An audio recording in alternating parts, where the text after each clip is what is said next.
ഇന്നത്തെ മന്ത്രിസഭാ യോഗം ഗവർണറുടെ നയപ്രഖ്യാപന പ്രസംഗത്തിനുള്ള അംഗീകാരം നൽകി.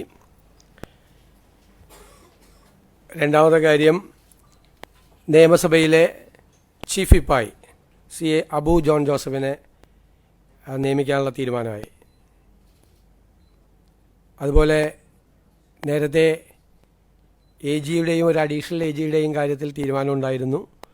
അഡ്വക്കേറ്റ് KC വിൻസെൻറ്റിനെ ഹൈക്കോടതിയിലെ അഡീഷണൽ അഡ്വക്കേറ്റ് ജനറലായി നിയമിക്കാൻ യോഗം തീരുമാനമെടുത്തു. അഡ്വക്കേറ്റ് KC വിൻസെൻറ്റ്, നമുക്കറിയാം, വയോജന വകുപ്പിൻ്റെ രൂപീകരണത്തിന് വേണ്ടിയിട്ടുള്ള തീരുമാനം നേരത്തെ മന്ത്രിസഭാ യോഗം എടുത്തിട്ടുണ്ടായിരുന്നു. അതിലേതെല്ലാം സബ്ജക്റ്റാണ്, ഏതെല്ലാം വിഷയങ്ങളാണ് പുതിയ വകുപ്പിൻ്റെ കീഴിൽ വരേണ്ടത് എന്നുള്ള തീരുമാനമെടുത്തു. അത് സോഷ്യൽ ജസ്റ്റിസ് വകുപ്പിൽ നിന്നാണ് പുതിയ കാര്യങ്ങൾ, പുതിയ വിഷയങ്ങൾ ഈ വകുപ്പിലേക്ക് എടുത്തിരിക്കുന്നത്. അതുപോലെ നേരത്തെ ഡയറക്ടർ ജനറൽ ഓഫ് പ്രോസിക്യൂഷനായി നിയമിച്ചിരുന്ന T അസഫ് അലിക്ക് ലോകായുക്തയുടെ സ്പെഷ്യൽ അറ്റോർണിയായും കേരള സ്റ്റേറ്റ് പബ്ലിക് പ്രോസിക്യൂട്ടറായും അദ്ദേഹത്തെ നിയമിച്ചിട്ടുണ്ട്. ഈ രണ്ട് അഡീഷണൽ ഇതുകൂടിയുണ്ട്. സാധാരണ DGP ആണ് ആ ചുമതല വഹിക്കുന്നത്. പിന്നെ നമ്മൾ മൺസൂൺ വരികയാണ്. മഴക്കാലത്തിന് മുമ്പ് ചെയ്യേണ്ട കാര്യങ്ങളെക്കുറിച്ചുള്ള പണമൊക്കെ ജില്ലകളിലേക്ക് അയച്ചു കൊടുത്തിട്ടുണ്ടെങ്കിലും ബന്ധപ്പെട്ട മന്ത്രിമാരും ഉദ്യോഗസ്ഥരും ഉൾപ്പെടെ ജില്ലാ കളക്ടർമാരുടെ യോഗം ബുധനാഴ്ച രാവിലെ ഓൺലൈനായി 10 മണിക്ക് ചേരാൻ തീരുമാനിച്ചിട്ടുണ്ട്. ഇത്രയും തീരുമാനങ്ങളാണ് എടുത്തിരിക്കുന്നത്. മറ്റു കാര്യങ്ങളെല്ലാം അനൗദ്യോഗികമായി ചർച്ച ചെയ്ത കാര്യങ്ങളാണ്. ഈ തീരുമാനങ്ങളാണ് നടക്കുന്നത്. ഏറ്റവും പ്രധാനമായിട്ടൊരു അവധി ദിവസങ്ങളായതുകൊണ്ടാണ് വളരെ മുൻപ് ക്യാബിനറ്റ് കൂടി ഗവർണർക്കുള്ള പ്രസംഗത്തിൻ്റെ അംഗീകാരം കൊടുക്കാൻ വേണ്ടിയിട്ടുള്ള സ്പെഷ്യൽ ക്യാബിനറ്റായിട്ടാണ് ഇന്ന് ചേർന്നത്.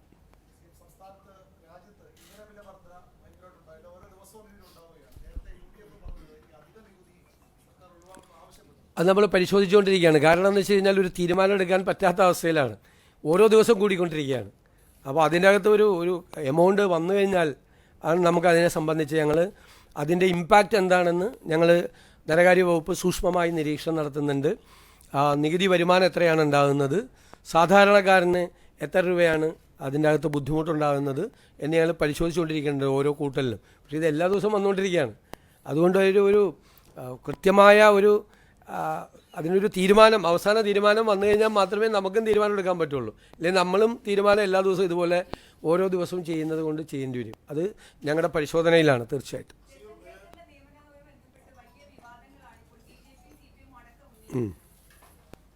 ഞാൻ ചോദിക്കട്ടെ, എന്താണ് ആ വിവാദത്തിൻ്റെ അടിസ്ഥാനം? അദ്ദേഹം സംസ്ഥാന സർവീസിലുള്ള ആളാണ്, അല്ലേ? ഓൾ ഇന്ത്യ സർവീസിലുള്ള സംസ്ഥാനത്തെ ഒരു ഉദ്യോഗസ്ഥനാണ്. എങ്ങനെയാണ് ചീഫ് ഇലക്ടറൽ ഓഫീസറെ നിയമിക്കുന്നത്? ഗവൺമെൻറ് കൊടുക്കുന്ന പാനൽ, സംസ്ഥാന ഗവൺമെൻറ് കൊടുക്കുന്ന പാനലിൽ നിന്നും ചീഫ് ഇലക്ഷൻ കമ്മീഷണർ അദ്ദേഹത്തെ നിയമിക്കും. എന്തിനാണ്? ഇലക്ഷൻ നടത്തുന്നതിന് വേണ്ടിയിട്ട്. ഇലക്ഷൻ നടത്തി കഴിഞ്ഞാൽ അതിൻ്റെ ജോലി തീർന്നു. സാധാരണ എന്താ ചെയ്യുന്നത്? അതിനുശേഷം പിന്നെ അതോടുകൂടി ഔദ്യോഗിക ജീവിതം അവസാനിപ്പിക്കുകയാണ്. ചീഫ് ഇലക്ടറൽ ഓഫീസറുടെ ഔദ്യോഗിക ജീവിതം പിറ്റേ ദിവസം റിട്ടയർ ചെയ്യുവാണ്. ഇത് എന്താണ് ഇവിടെ നടക്കുന്ന ചർച്ച? ശ്രീമതി നളിനി നെറ്റോ ചീഫ് ഇലക്ടറൽ ഓഫീസറായിരുന്നു. അതിനുശേഷം എവിടേക്കാണ് പോയത്? ഹോമിലേക്ക് പോയി, അല്ലേ? പിന്നെ ചീഫ് സെക്രട്ടറി ആയി, പിന്നെ മുഖ്യമന്ത്രിയുടെ ഓഫീസിലേക്ക് വന്നു. ഇതിന് മുമ്പിരുന്ന എല്ലാവരും അവരുടെ ഔദ്യോഗിക കാര്യം കഴിഞ്ഞു കഴിഞ്ഞു. ഇതിപ്പോൾ ചീഫ് ഇലക്ഷൻ കമ്മീഷണറെ അറിയിച്ചിട്ടുണ്ട് വേറൊരു ജോലിയിലേക്ക് ജോയിൻ ചെയ്യുകയാണെന്ന്. ബംഗാളുമായിട്ടാണ് താരതമ്യപ്പെടുത്തുന്നത്. ബംഗാളിലെ വിഷയം എന്താ? ബംഗാളിൽ തൃണമൂൽ കോൺഗ്രസും ഇന്ത്യൻ നാഷണൽ കോൺഗ്രസും CPM-ഉം ഗുരുതരമായ ആരോപണമാണ് അവിടുത്തെ ചീഫ് ഇലക്ടറൽ ഓഫീസർക്കെതിരായിട്ട് ഉന്നയിച്ചത്. എന്താ ഗുരുതരമായ ആരോപണം? വ്യാപകമായ തോതിൽ SIR-ൽ നിന്ന് വോട്ടുകൾ നീക്കം ചെയ്തു എന്നാണ് ആരോപണം. ഗുരുതരമായ ആരോപണം, രാഷ്ട്രീയ ആരോപണമായിരുന്നു. അങ്ങനത്തെ ഒരു കംപ്ലൈൻറ്റ് ഇവിടുത്തെ ചീഫ് ഇലക്ടറൽ ഓഫീസറെ കുറിച്ച് ആർക്കെങ്കിലും ഉണ്ടായിരുന്നോ? ഇപ്പോൾ പറയുന്ന BJPക്ക് ഉണ്ടായിരുന്നോ? CPM-നുണ്ടായിരുന്നോ? അദ്ദേഹത്തെ പ്രൊപ്പോസ് ചെയ്തത് ഗവൺമെൻറ്റാണ്, അന്നത്തെ ഗവൺമെൻറ്റാണ്. CPM നേതൃത്വം കൊടുത്ത ഗവൺമെൻറ്റാണ് അദ്ദേഹത്തെ പ്രൊപ്പോസ് ചെയ്തത്. അതിലെന്താ എന്താ അവിടുത്തെ ഇവിടെ ആകെ കംപ്ലൈൻറ്റ് പറഞ്ഞത് പ്രതിപക്ഷ നേതാവിൻ്റെ ഓഫീസിൽ നിന്നാണ് ചില പരാതികൾ അദ്ദേഹത്തിന്. അത് വ്യക്തിപരമായ പരാതിയല്ല, ഇലക്ഷൻ്റെ കാര്യത്തിലുള്ള ചില പരാതികൾ. അത് അദ്ദേഹം പൊളിറ്റിക്കൽ പാർട്ടികളുടെ എല്ലാം മീറ്റിംഗ് കൂടി അതെല്ലാം നമ്മുടെ ശ്രദ്ധയിൽപ്പെട്ടപ്പോഴേക്ക് ഏറ്റവും കൂടുതൽ കത്ത് കൊടുത്തിരിക്കുന്ന ഒരാൾ പ്രതിപക്ഷ നേതാവെന്ന നിലയിൽ ഞാനായിരുന്നു അന്ന് കൊടുത്തിരുന്നത്. വല്ലാതെ ഒരു പൊളിറ്റിക്കൽ പാർട്ടിയും അദ്ദേഹത്തിനെതിരായിട്ട് അദ്ദേഹം ഇലക്ഷൻ മാനിപ്പുലേറ്റ് ചെയ്തെന്നോ, അദ്ദേഹമാണ് ഞങ്ങളെ ജയിപ്പിച്ചത്, UDFന് 102 സീറ്റ് മേടിച്ച് തന്നത് ഈ രത്തൻ കേൾക്കറാണ്. എന്തൊരു തമാശയാണ് കേരളത്തിൽ നടക്കുന്നത്, എന്തൊരു തമാശയാണ്. പിണറായി ഗവൺമെൻറ് പാനൽ കൊടുത്ത അതിൽ നിന്നാണ് ചീഫ് ഇലക്ഷൻ കമ്മീഷൻ ഇദ്ദേഹത്തെ ചീഫ് ഇലക്ടറൽ ഓഫീസറാക്കിയത്. പിണറായി ഗവൺമെൻറ് അദ്ദേഹത്തെ പാനലിൽ പെടുത്തിയത് തെരഞ്ഞെടുപ്പിൽ കൃത്രിമം കാണിച്ച് UDFന് 102 സീറ്റ് മേടിച്ചു കൊടുക്കാനാണ്. ഇതിനേക്കാൾ വലിയ തമാശയുണ്ട് ഇതൊക്കെ ചർച്ച ചെയ്യുന്നതിന്. എനിക്ക് എല്ലാവരോടുള്ള അഭ്യർത്ഥന, കുറച്ചുകൂടി കൺസ്ട്രക്റ്റീവായിട്ടുള്ള ക്രിയേറ്റീവായിട്ടുള്ള നമ്മുടെ സംസ്ഥാനത്തിൻ്റെ ഭാവിക്ക് വേണ്ടിയിട്ടുള്ള വിഷയങ്ങൾ ചർച്ച ചെയ്യേ. ഞങ്ങളെ വിമർശിച്ചോ, ഇത് എനിക്കിപ്പോഴും നിങ്ങൾ ആരെങ്കിലും ഒരു ചോദ്യം ചോദിക്കുക എന്നോട്, സംശയം, നിങ്ങളുടെ ഒരു സംശയം ചോദിക്കും ഈ വിഷയത്തിൽ. എന്ത് തെറ്റാണ് ഞങ്ങൾ ചെയ്തത്, എന്താണെന്ന് ചോദിക്കും.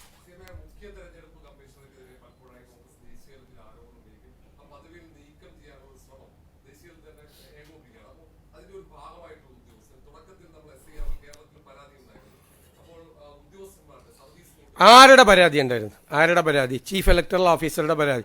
ഇവിടെ SIRനെ കുറിച്ച് ഒരു കംപ്ലയിൻറ്റ് വന്നിട്ടില്ല. ഇവിടുത്തെ ഏറ്റവും വലിയ പ്രതിപക്ഷം നമ്മളല്ലേ, BJP പ്രതിപക്ഷത്തിരുന്നിരുന്നതാണ്. അവരാരെങ്കിലും ഈ ചീഫ് ഇലക്ടറൽ ഓഫീസറെ കുറിച്ചോ അദ്ദേഹത്തിൻ്റെ നടപടിക്രമങ്ങളെക്കുറിച്ചൊരു കംപ്ലയിൻറ്റ് പറഞ്ഞിട്ടുണ്ടോ? ഭരണകക്ഷി നിയമിച്ചാണ്, അന്നത്തെ ഭരണകക്ഷി പിണറായി സർക്കാരിൻ്റെ പ്രപ്പോസലാണ് ചീഫ് ഇലക്ഷൻ കമ്മീഷൻ വെച്ചിട്ട് അദ്ദേഹത്തെ അംഗീകരിച്ച്. CPM അദ്ദേഹത്തെക്കുറിച്ച് പരാതി പറഞ്ഞിട്ടുണ്ടോ? പ്രതിപക്ഷമായ ഞങ്ങളല്ലേ പറയേണ്ടത്.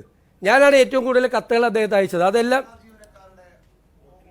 അല്ലല്ല, വെയിറ്റ്, ഇത് പറ ഇതല്ലേ ചോദ്യം. അപ്പോൾ അതുകൊണ്ട് ഈ ചീഫ് ഇലക്ടറൽ ഓഫീസർ ഒരിടത്ത് അതേ എഫിഷ്യൻ്റ് ആയിട്ടുള്ളൊരു ഓഫീസറാണ്. അതുകൊണ്ടാണ് ഞാൻ എൻ്റെ ഓഫീസിൽ വെച്ചത്. അദ്ദേഹം നല്ല ട്രാക്ക് റെക്കോർഡുള്ള വിവിധ വകുപ്പുകൾ അദ്ദേഹം മുഖ്യമന്ത്രിയുടെ കീഴിൽ പ്രവർത്തിച്ചിട്ടുണ്ട്. അന്നത്തെ മുഖ്യമന്ത്രിയുടെ കീഴിൽ അല്ലേ, സെക്രട്ടറി IT ആയിട്ടുണ്ട്, സെക്രട്ടറി എൻവയോൺമെൻറ്റ് ആയിട്ടുണ്ട്, secretary planning and economic affairs ആയിട്ട് മുഖ്യമന്ത്രിയായിരുന്ന പിണറായി വിജയൻ്റെ കീഴിൽ അദ്ദേഹത്തിൻ്റെ വകുപ്പിൽ പ്രവർത്തിച്ചിട്ടുണ്ട്. സെക്രട്ടറി ടാക്സസ് ആയിട്ടും GST കമ്മീഷണറായിട്ടും അന്നത്തെ ധനകാര്യമന്ത്രിയുടെ കീഴിൽ പ്രവർത്തിച്ചിട്ടുണ്ട്. ആ എക്സ്പീരിയൻസ് കൂടി വേണ്ടേ? ഞാൻ ധനകാര്യ വകുപ്പ് കൂടി കൈകാര്യം ചെയ്യുമല്ലേ. ടാക്സസ് കമ്മീഷണറും സെക്രട്ടറി ടാക്സസും ആയിരുന്നു അദ്ദേഹം.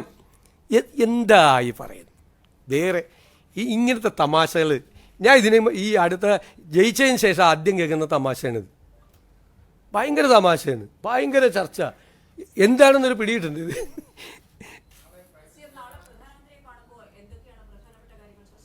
അത് ഞാൻ ഇന്ന് നിങ്ങളോട് പറയണതിൽ എന്തോ ഒരു അനൗചിത്യമായിരിക്കും. ആ പ്രധാനമന്ത്രിയെ കാണാൻ പോണ കാര്യം ഞാൻ നിങ്ങളോട് ഇവിടെ പറഞ്ഞിട്ട് പോവാന്ന് പറഞ്ഞു കഴിഞ്ഞാൽ ഭയങ്കര ചോദ്യം കേട്ടാ.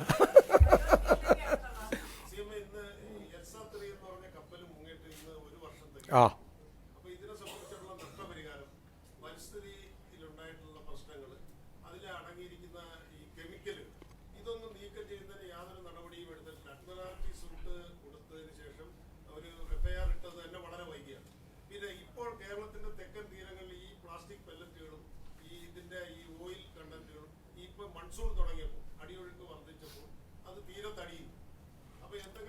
ഇറ്റ്സ് വളരെ സീരിയസ് ആയിട്ടുള്ള ഒരു ചോദ്യമാണ്, വളരെ റെലവൻ്റ് ആയിട്ടുള്ള ഒരു ചോദ്യമാണ്. അത് നമ്മൾ തന്നെ ആരോപണവും ആക്ഷേപവും ഉന്നയിച്ചിട്ടുള്ള പ്രശ്നമാണ്. ഒരുപാട് പാരിസ്ഥിതിക പ്രശ്നങ്ങൾ വന്നിട്ടുണ്ട്, ഒരുപാട് മത്സ്യത്തൊഴിലാളികൾക്ക് നഷ്ടങ്ങളുണ്ടായിട്ടുണ്ട്, നമ്മുടെ പാരിസ്ഥിതികമായിട്ട് ഒരുപാട് ആഘാതം നമ്മളെ ഏൽപ്പിച്ചിട്ടുണ്ട്. അതുകൊണ്ട് അതിനെ തുടർന്ന് അന്നത്തെ ഗവൺമെൻറ് സ്വീകരിച്ച നടപടികൾ മുഴുവൻ ഉറപ്പായി പരിശോധിച്ച് വേണ്ടി വന്നാൽ അഡ്മിറാൽറ്റി സൂട്ട് അമെൻഡ് ചെയ്ത് ഇപ്പോൾ ഫയൽ ചെയ്തേക്കുന്ന അഡ്മിറാൽറ്റി സൂട്ട് അത് തന്നെ അന്നത്തെ പ്രതിപക്ഷത്തിൻ്റെ കൂടെ സമ്മർദ്ദം കൊണ്ടാണ് ഈ അഡ്മിറാൽറ്റി സൂട്ട് തന്നെ ഫയൽ ചെയ്ത്. മടിയായിരുന്നു ചെയ്യാൻ വേണ്ടിയിട്ട്, എന്താണെന്ന് എനിക്കിപ്പോഴും അറിയില്ല. അതൊന്നുകൂടി ഗൗരവമായി പരിശോധിച്ച് ഇപ്പോൾ ഉണ്ടായിരിക്കുന്ന ഈ പാരിസ്ഥിതിക ദുരന്തങ്ങൾ കൂടി അതിനകത്ത് ആ സൂട്ട് പരിശോധിച്ച് ആ സൂട്ടിലില്ലെങ്കിൽ ആ സൂട്ട് അനുമതിയോടുകൂടി കൺസേൺഡ് ആയിട്ടുള്ള അതോറിറ്റിയുടെ അനുമതിയോടുകൂടി അതുകൂടി അമെൻഡ് ചെയ്ത് വളരെ ഗൗരവത്തോടു കൂടി ആ വിഷയം കൈകാര്യം ചെയ്യും.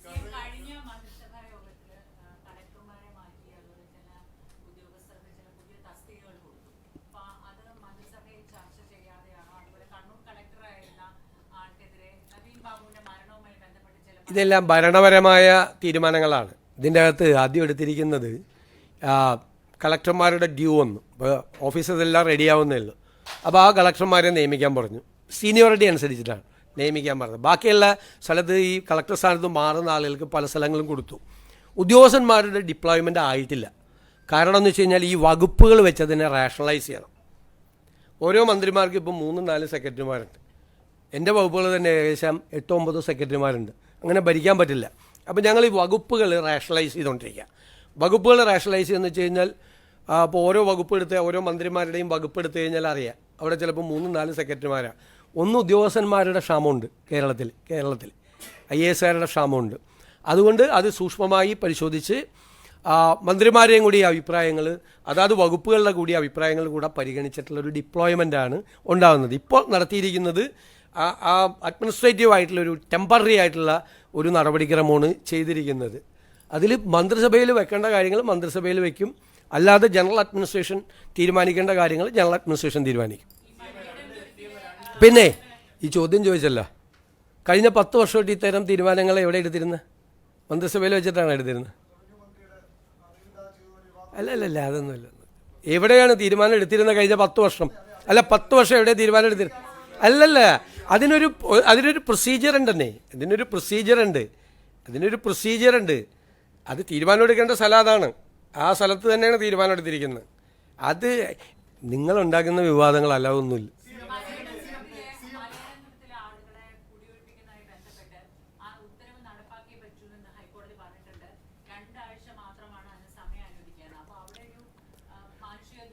തീർച്ചയായിട്ടും നല്ല ചോദ്യം. അതിൻ്റെ അകത്ത് ഏറ്റവും രസകരമായിട്ടുള്ള കാര്യം, അവിടെ ഒരു സമരം ഇപ്പോൾ നടക്കുന്നുണ്ട്. ഞാൻ ഞെട്ടിപ്പോയി ആ സമരം കണ്ടിട്ട്. മുൻ മന്ത്രിസഭയിലെ 2 അംഗങ്ങൾ അവിടെ പോയി സമരം ഇരുന്നു. ഈ സംഭവം നടക്കുന്നത് ഞങ്ങൾ സത്യപ്രതിജ്ഞേൻ്റെ അടുത്ത ദിവസമല്ലേ അല്ലേ? അത് 15ാമത്തെ പോക്കാണ് അവർ റിക്കവറി നടത്താൻ വേണ്ടിയിട്ട് പോകുന്നത്, ജപ്തി ചെയ്യാൻ വേണ്ടിയിട്ട് പോകുന്നത്. ജപ്തിയല്ല, അവരെ അവിടുന്ന് ഒഴിപ്പിക്കാൻ വേണ്ടി, എവിക്ഷന് വേണ്ടി പോകുന്നത്. കഴിഞ്ഞ ഗവൺമെൻറ് ഇരുന്ന സമയത്ത് 14 പ്രാവശ്യം കോടതി ഉത്തരവനുസരിച്ചിട്ട് ഇവരെ ഒഴിപ്പിക്കാൻ വേണ്ടി പോയിട്ടുണ്ട്. 14 പ്രാവശ്യം. ആ ഗവൺമെൻറ് ഒരു ചെറുവിരൽ ഈ വിഷയം തീർക്കാൻ വേണ്ടി എടുത്തിട്ടില്ല. ചെറുവിരൽ അനക്കിയിട്ടില്ല. ഒരു നടപടി സ്വീകരിച്ചിട്ടില്ല. അതൊരു പ്രൈവറ്റ് കേസാണെന്നുള്ളതാണ്. പ്രൈവറ്റ് കേസാണ്. സ്വകാര്യ വ്യക്തി അവർക്കെതിരായിട്ട് അവരുടെ സ്ഥലം കയറിയെന്ന് പറഞ്ഞ് കൊടുത്തിരിക്കുന്ന കേസാണ്. 14 പ്രാവശ്യവും ഇത് അന്വേഷിക്കാത്ത ആളുകൾ ഞങ്ങളുടെ ഗവൺമെൻറ് വന്ന് പിറ്റേ ദിവസം 15ാമത്തെ പ്രാവശ്യം സുപ്രീം കോടതിയും കൂടി ചെയ്തേക്കുന്ന ഉത്തരവാണ്. പോയപ്പോൾ ഇപ്പോൾ ഭയങ്കര സമരം. ഞങ്ങൾ ആ ഗവൺമെൻറ് ചെയ്ത പോലെ 14 പ്രാവശ്യവും നിരുത്തരവാദിത്തപരമായ നിലപാടെടുത്ത കഴിഞ്ഞ ഗവൺമെൻറ്റിൻ്റെ നിലപാടല്ല ഞങ്ങളെന്താ ചെയ്തത്? അടിയന്തരമായി എറണാകുളം ജില്ലയിൽ നിന്നുള്ള മന്ത്രി, ഉന്നത വിദ്യാഭ്യാസ വകുപ്പ് മന്ത്രി റോജി എം ജോണിനെ കൊണ്ട് മീറ്റിംഗ് വിളിപ്പിച്ചു. ഞങ്ങൾ പരിശോധിച്ച് എന്ത് ചെയ്യാൻ പറ്റുമെന്ന്. ഞങ്ങളുടെ തീരുമാനം എന്താണെന്നറിയാമോ? കോടതി ഉത്തരവ് നടപ്പാക്കിയാൽ ആ 8 കുടുംബങ്ങൾ വഴിയാധാരമാകില്ല. അതാണ് തീരുമാനം. അതിലവരോട് ഞങ്ങളൊരു പ്രപ്പോസൽ വെച്ചു. അവർക്ക് കോടതി ഉത്തരവല്ലേ, നടപ്പാക്കിയാൽ നിങ്ങൾക്ക് പകരം സ്ഥലവും പകരം വീടും തന്ന് അവരെ ഞങ്ങൾ പുനരധിവസിപ്പിക്കും. അവരെ തെരുവിലേക്ക് വിടില്ല. ഇങ്ങനൊരു തീരുമാനം കഴിഞ്ഞ ഗവൺമെൻറ് എടുത്തിട്ടുണ്ടോ? 14 പ്രാവശ്യം വന്നിട്ടും ഒറ്റ പ്രാവശ്യമാണ് ഞങ്ങളുടെ ഗവൺമെൻറ്റുള്ളപ്പോൾ ഈ സംഭവം വന്നത്. ഞങ്ങൾ ആരൊക്കെയായിട്ട് സംസാരിച്ചിട്ടുണ്ടെന്നറിയോ? ഇതിൻ്റെ അകത്ത് ഈ വിക്ടിംസ് ആയിട്ടുള്ള ആളുകൾ, ഇരകളായിട്ടുള്ള ആളുകൾ, അവർക്കെതിരായിട്ട് കേസ് കൊടുത്തിട്ടുള്ള വ്യക്തിയായിട്ട് ഞങ്ങൾ സംസാരിച്ചു, ഒരു സെറ്റിൽമെൻറ്റിന് വേണ്ടിയിട്ട്. ഈ ചുരുങ്ങിയ 2-3 ദിവസങ്ങൾക്കുള്ളിൽ ഈ ഗവൺമെൻറ് ചെയ്തതാണ്. 2 കൂട്ടരുമായിട്ട് സംസാരിച്ചു. AGയോട് അതിൻ്റെ നിയമപരമായ പൊസിഷൻ പരിശോധിക്കാൻ പറഞ്ഞു. ഏതെങ്കിലും തരത്തിൽ ഗവൺമെൻറ്റിനെ ഇടപെടാൻ പറ്റുമോ എന്ന് പരിശോധിക്കുകയാണ്. കുറച്ച് സമയം കൂടി ലഭ്യമാകുമോ എന്ന് പരിശോധിക്കുകയാണ്. ഇങ്ങനെയാണ് ഒരു ഗവൺമെൻറ് ഒരു വിഷയം വന്നപ്പോൾ റെസ്പോണ്ട് ചെയ്തത്. ഞാൻ അത്ഭുതപ്പെട്ടു പോയി. അവിടെ പോയി മന്ത്രിമാർ, പഴയ ഗവൺമെൻറ്റിലെ മന്ത്രിമാർ അവിടെ ഇരിക്കുക. ആ ജില്ലയിൽ നിന്നുള്ള മന്ത്രിയായിരുന്നു, വ്യവസായ മന്ത്രി. അദ്ദേഹമാണ് ആദ്യം അവിടെ പോയത്. ഈ 14 പ്രാവശ്യം അവരെ കുടിയൊഴിപ്പിക്കാൻ പോയപ്പോൾ എന്ത് ചെയ്തു ഇവരെല്ലാം? ഞാൻ അധികം രാഷ്ട്രീയമൊന്നും പറയേണ്ടെന്ന് വിചാരിച്ചിട്ടിരിക്കുന്നതാണ്. കുറച്ച് കാര്യങ്ങൾ അല്ല, ഇതൊന്നും നിങ്ങളാരും പറയുന്നില്ല.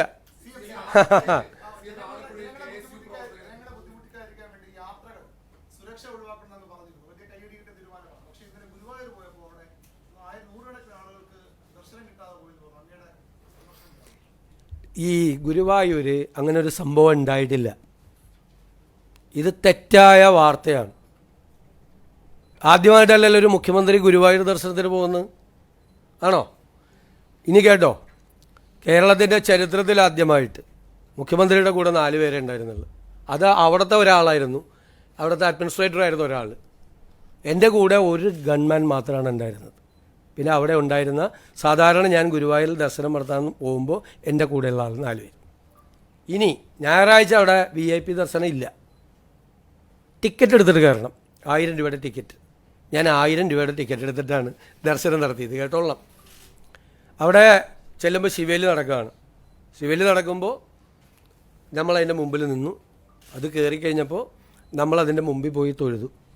ഞാൻ ഉപദൈവങ്ങളെ ദർശിക്കാൻ വേണ്ടി പോയപ്പോൾ മുമ്പിൽ ഗുരുവായൂർ ദേവസ്വത്തിൻ്റെ ഒരു സെക്യൂരിറ്റി ഗാർഡ് വന്നു സ്റ്റോപ്പ് ചെയ്തെല്ലാവരും. അപ്പോൾ നമ്മൾ സ്റ്റോപ്പ് ചെയ്യാൻ പറ്റില്ല, ഞാൻ തൊഴുന്നത് ഒരാൾക്ക് വേറൊരു തൊഴാമെന്ന ആൾക്ക് തടസ്സമാവില്ല എന്ന് പറഞ്ഞു. ഞാൻ അതിൻ്റെ സൈഡിൽ നിന്ന് തൊഴുകയും ആളുകൾ അതിൻ്റെ മുമ്പിലൂടെ തൊഴുത് നീങ്ങുകയും ചെയ്തു. ഇതാണ് സ്ഥിതി. ഇത് കള്ളക്കഥയാണ്, കള്ളക്കഥയാണ്. ഇതൊക്കെ എഡാക്കോട് തമാശ. അവിടെ എല്ലാ ആളുകൾ വന്ന് എന്നോട് പറഞ്ഞു, സാറേ എപ്പോഴും ഇങ്ങനെയായിരിക്കണം, ഇതാണ് ഭംഗി. ഞങ്ങൾ പോലും അത്ഭുതപ്പെട്ടു. ഞങ്ങളുടെ തൊട്ടടുത്ത് വന്നിരുന്ന് ഒരു അകൽച്ചയില്ലാതെ വന്ന് ചെയ്തു വന്ന് ഒരാൾക്ക് തടസ്സം അവിടെ ഉണ്ടായിട്ടില്ല, ഒരാൾക്ക്. ടിക്കറ്റ് എടുത്തിട്ടാണ് കയറിയത്. എനിക്കറിയാലോ ഇതൊക്കെ വിവാദമാവുമെന്ന്. ഞാൻ ഇനി അമ്പലത്തിൽ പോരുന്ന കൂടി പറയരുത് ദയവ് ചെയ്ത്.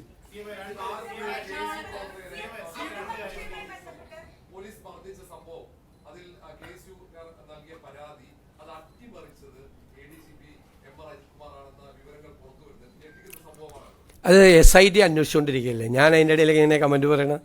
SIT അന്വേഷിച്ച് SITയുടെ റിപ്പോർട്ട് തരട്ടെ.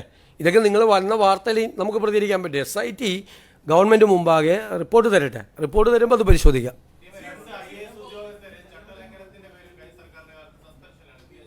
അത് തീർച്ചയായിട്ടും പരിശോധിച്ചുകൊണ്ടിരിക്കുക, നടപടി അതിൻ്റെ അകത്ത്.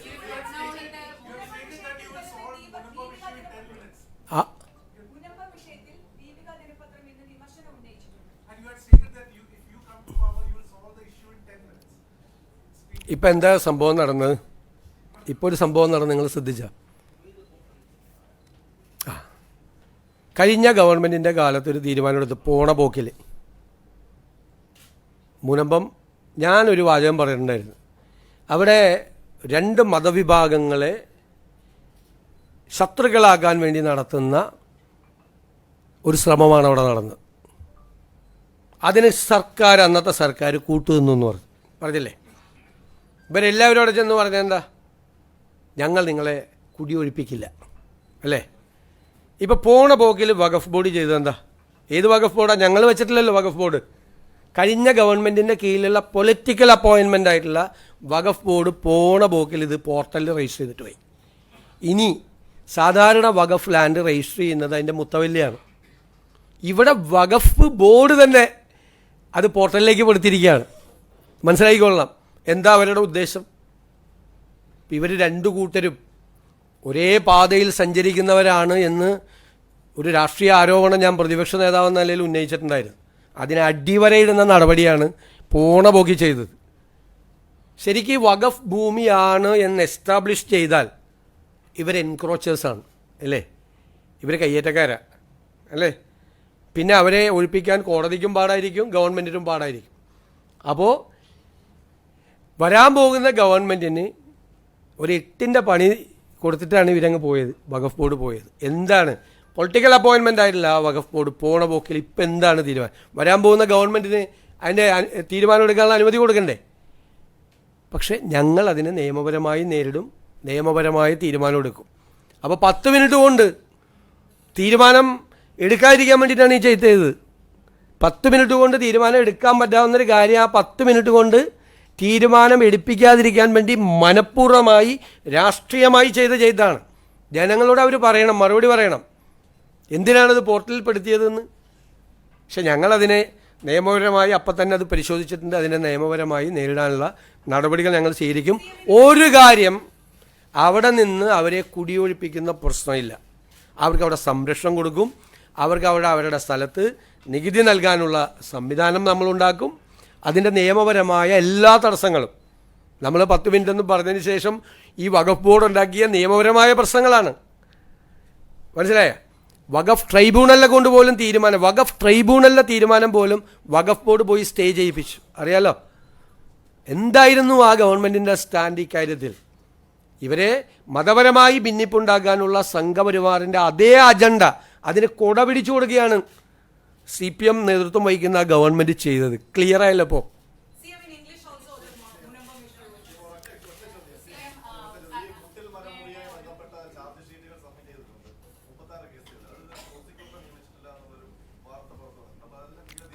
അല്ലല്ല, അതെല്ലാം പരിശോധിക്കും. അതൊക്കെ ഭരണപരമായ കാര്യങ്ങളാണ്, പരിശോധിക്കും. അത് വന്നു കഴിഞ്ഞാൽ പ്രോസിക്യൂട്ടറെ നിയമിക്കും.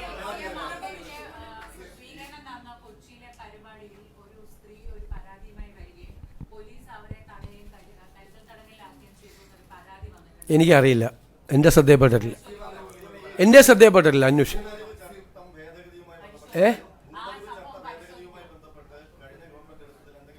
ഏതാണ്?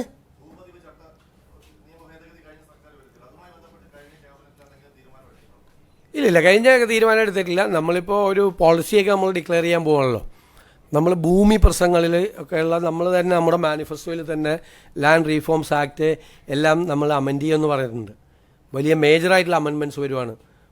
ഭൂനിയമങ്ങളിൽ വലിയ ജനങ്ങളെ ബുദ്ധിമുട്ടിക്കാതിരിക്കാൻ വേണ്ടിയിട്ട്, അവരുടെ പ്രശ്നങ്ങൾ ലഘൂകരിക്കാൻ, അതിന് പരിഹാരം ഉണ്ടാക്കാൻ വേണ്ടി ഇടുക്കിയിലൊക്കെ വലിയ ഗൗരവമേറിയ ഭൂപ്രശ്നങ്ങളാണുള്ളത്.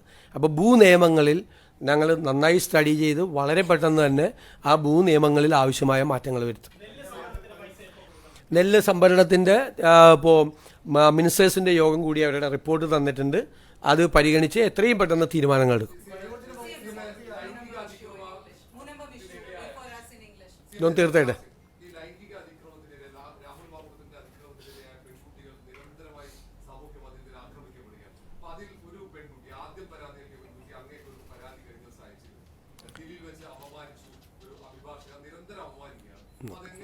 ഇത് എല്ലായിടത്തും നടക്കുന്നതാണല്ലോ. നമ്മുടെ ശ്രദ്ധയിൽപ്പെട്ടാൽ നമ്മൾ നടപടി സ്വീകരിക്കും. അല്ലല്ല, അതൊക്കെ വരട്ടെ. അതൊക്കെ ഇപ്പം എന്തായാലും മുഖ്യമന്ത്രിയുടെ അടുത്താണ്. ജൂൺ 15 തുടങ്ങും, അതിനു മുമ്പ് പ്രഖ്യാപിക്കുമെന്ന് പറഞ്ഞില്ലേ? ടെൻഷനായ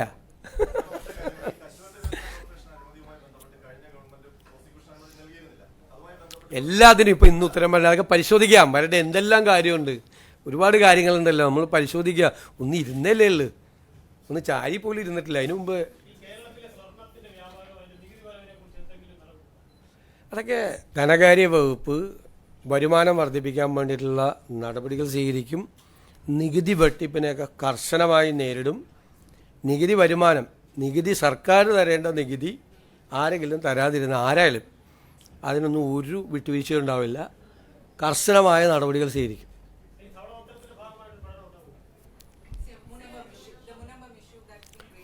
Munambam, now the Waqf board, which was under the previous government, they have taken a decision to register that Munambam controversial land in the Waqf portal. That means the previous government was arguing that it was a Waqf land. But all the ministers in the last government, they went to Munambam and they offered the agitators, those who were agitating there, they offered them that you would not be evicted from that place.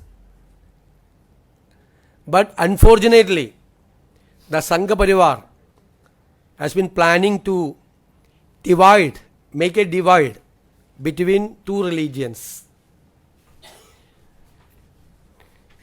The previous government's action was indirect. Now it is very clear that they also acted very directly. They were also implementing the same Sangha Parivar agenda to make a split between two religions. We will legally fight. We have taken a decision that these victims will not be evicted from their places. They will be protected and they will get their land. We will fight for that till the end. That is our decision when we were in opposition. We are continuing with that decision. We will protect. You had personally said that if we come to power, you come to power within 10 minutes, this issue could be resolved. Do you think that? That is why they have now taken a decision. It should not be solved within 10 minutes. That is why they registered in the portal of Waqf lands. Our previous government's stand is very clear now. They are saying that this is Waqf land. If it is Waqf land, all these poor victims will be the encroachers. That is their position. We will solve it. You have stated that this is a political appointment. Do you have the power to disband this existing Waqf board? Definitely we will examine and we will do necessary actions. Okay? See, as far as Ratan Kelkar's appointment, there have been several allegations. Pardon? Ratan Kelkar's appointment, several allegations and criticisms by the Congress and BJP. What is the CPM and BJP. What is the allegation? He was the chief electoral officer here. Now the election is completed. He has to come back to the state service after the work of chief electoral officer. He should be retired. What you are saying? The retirement, voluntary retirement after the job of chief electoral officer? No. He has to come back to the service. He came back to the service. He is a very good officer, very efficient officer. And I am looking after this finance also. He was the former expenditure secretary and GST commissioner. I need him. So I appointed him in my office. What is the irregularity? What is the violation of the rules of procedure? Nothing happened. In Bengal, the Congress, CPM and Trinamool Congress made allegation against the chief electoral officer that he manipulated the electoral roll, that he deleted huge number of voters from the electoral roll. There was no such allegation in Kerala against the chief electoral officer by BJP. No allegation. CPM, they have not made any allegation. Then why it is a controversy? Nothing. He has to come back to the All India service and the state cadre. He is working with us. He is the part of the government. All officers are part of the government. He has to work as a part of the office. He is the person behind our victory. See, the CPM is saying that we got 102 seats out of 140 seats. He is the person behind that. Then why Ratan Kelkar was proposed by the previous government? They submitted the panel to the chief election commissioner.